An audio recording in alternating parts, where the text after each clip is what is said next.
ازيكم حبايبي، عاملين ايه؟ يا رب تكونوا بخير وفي احسن حال يا رب. من ألذ واحلى الكيكات اللي ممكن تاكليها في الشتاء وهي كيكه السينابون او السينابون عموما. اي حاجه بتكون فيها قرفه بتنزل كده على القلب على طول. فتعالوا بقى نعمل النهارده كيكه كده هشه وخفيفه لذيذه جدا، مع الصوص الابيض اللي عليها هيطلع معاكي تحفه. فتعالوا بقى نحضرها مع بعض بطريقه سهله جدا وبسيطه، اي حد يقدر يدخل المطبخ يعملها وتطلع معاه بالجمال والحلاوه دي. كيكه كده هشه وخفيفه وطعمها وريحتها في منتهى الجمال. فيلا بينا نسمي الله ونصلي على الرسول. لو لسه اول مره تتابعيني يا ريت ما تنسيش تعملي لايك وتعملي اشتراك عشان يوصلك كل جديد معانا باذن الله. ويلا بينا نبدا وصفتنا ونشوف عملنا الجمال والحلاوه دي ازاي النهارده مع بعض. في الاول كده انا هحضر معايا البوله بتاعتي. معايا هنا 4 بيضات بدرجه حراره الغرفه، هنزل عليهم بالفانيليا. طبعا تقدري تعملي الخطوه دي في الخلاط او المضرب الكهرباء، بس المضرب الكهرباء افضل لان هيديكي كده هشاشه اكتر للكيكه بتاعتنا. وهنزل هنا عليهم بكوبايه من السكر. هضرب المكونات دي كلها مع بعض. هخفق البيض كده مع السكر لغايه ما القوام بتاعه يفتح ويبقى كريمي كده معايا، ويبقى معايا بالشكل ده. في الوقت ده انا معايا هنا كوبايه من الحليب، ومعايا كوبايه الا ربع من الزيت. اهم حاجه الزيت اللي احنا هنستخدمه يكون زيت نباتي، ما يكونش ليه اي ريحه وحشه، وفي نفس الوقت يكون لونه فاتح. هخلط بقى كل المكونات دي كده مع بعض كويس.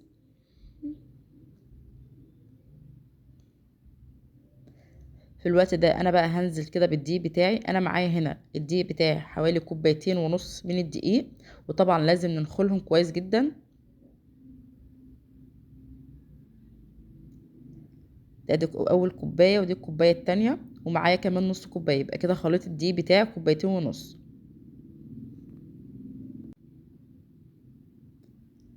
هضيف عليهم هنا بقى باكت من البيكنج باودر او الكيك شيف، وطبعا انا دايما بفضل الكيك شيف بيكون افضل. ومعايا هنا ربع معلقه صغيره من البيكنج صودا. هبدا اخلط بقى كده كله كويس مع بعض، واتاكد ان مفيش اي خليط من الدقيق بتاعي، واقلب كويس بس بالراحه عشان ما اخرجش الهواء من الكيك وهبطها. طبعا انا في الوقت ده كنت مشغله الفرن بتاعي على درجه حراره 180. هدخل الكيكه بتاعتي رف اوسط. انا كده تمام، قوام الكيك بتاعي بقى مظبوط، بس هنزل بس ايه الحروف بتاعتي كده اديلها تقليبه.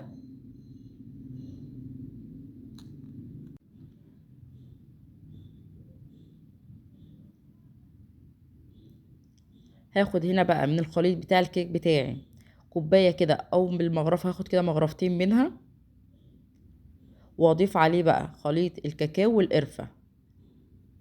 وطبعا تقدر تستغنى عن الخطوه دي وترش بس كده القرفه مع الكاكاو في الوسط ما بين الطبقات. خدت هنا معلقتين من القرفه، هضيف هنا معلقه من الكاكاو. طبعا الكاكاو لازم يتنخل لان بيكون فيه تكتلات كده.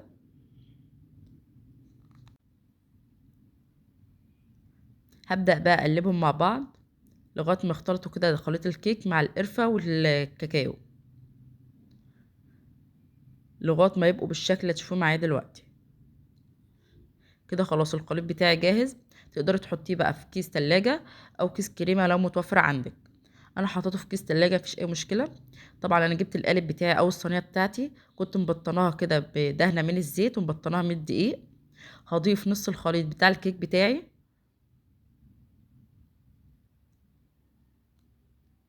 وابدا انزل بقى بالخليط القرفه والكاكاو اللي انا حطيته كده في كيس تلاجة.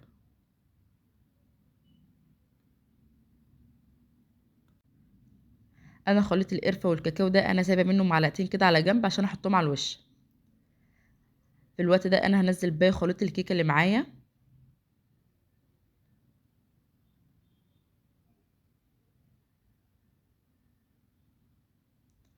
انا حبيت بس احطهم كده على الوش عشان تديني في الاخر شكل المربل، لما اجيب بس كده اي خل او اي حاجه تديني شكل التجزيعات بتاعتها، وتديني شكل حلو في الكيك في الاخر. طبعا الكيكه بتاعتنا تدخل على فرن ساخن مسبقا درجه حراره 180، او بنختبرها بقى بتاخد حوالي من نص ساعه لساعه الا ربع حسب الفرن بتاعك. احنا بنختبرها اول ما الخله بتطلع معانا نضيفه يبقى خلاص الكيكه كمان تمام كده جاهزه معانا. في الوقت اللي دخلنا فيه الكيكه بتاعتنا الفرن هنجهز مع بعض الصوص الابيض او صوص السينابون. معايا هنا ربع كوبايه من السكر والبودره، ومعايا نص كوبايه من الحليب البودر، معايا هنا معلقتين كبار من الكريم شانتيه الخام وباكت من الفانيليا. هضيف عليهم معلقتين كبار من الجبنه الكريمي، او لو عندك جبنه مثلثات بس ما يكونش لها اي طعم. ومعايا هنا كوبايه من الحليب، حليب ساقع، دي نص كوبايه، نص كوبايه من الحليب. وفي الاخر كده بضيف كده مكعب من الزبده. هبدا اخلط بقى كل المكونات دي كده مع بعضها في الخلاط او الهاند بلندر. وهيكون معاكي احلى صوص سينابون او صوص الابيض بجد. طعمه في منتهى الجمال. مكوناته يعتبر نوعا ما اقتصاديه شويه.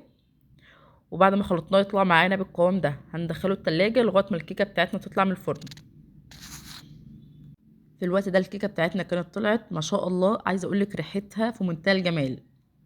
كانت خلاص، انا سبتها بس تهدى شويه عشان اعرف اقلبها وتطلع معانا بالجمال والحلاوه دي. كيكه كده هشه وخفيفه وفي منتهى الجمال.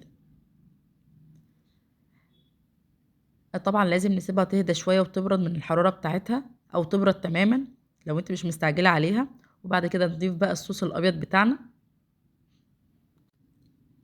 بجد انا مش قادره اوصف لك قد ايه هي جميله جدا ولذيذه بجد، من الكيكات اللي هتعتمديها معاكي طول الشتاء.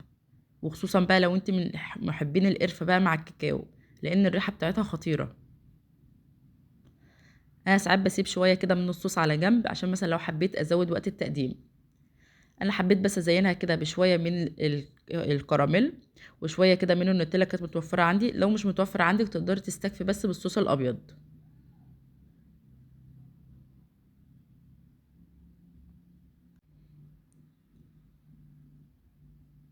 عايزه اقولك بقى هتاكلي احلى كيكه سينابون ممكن تجربيها بجد. طعمها وريحتها في منتهى الجمال. اتمنى الوصفه النهارده تكون سهله وبسيطه وتعجبكم، واستنى رايكم ان شاء الله في الكومنتات، واستنى تعليقاتكم باذن الله اللي دايما بتعجبني. تعالوا بقى نشوفها كده من جوه بجد.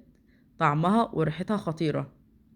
كفايه بس شكلها كده من جوه، الطبقات بتاعه القرفه والكاكاو والصوص الابيض ده طعمه خطير خطير بجد. متاكده ان انت هتجربيها وتعجبك.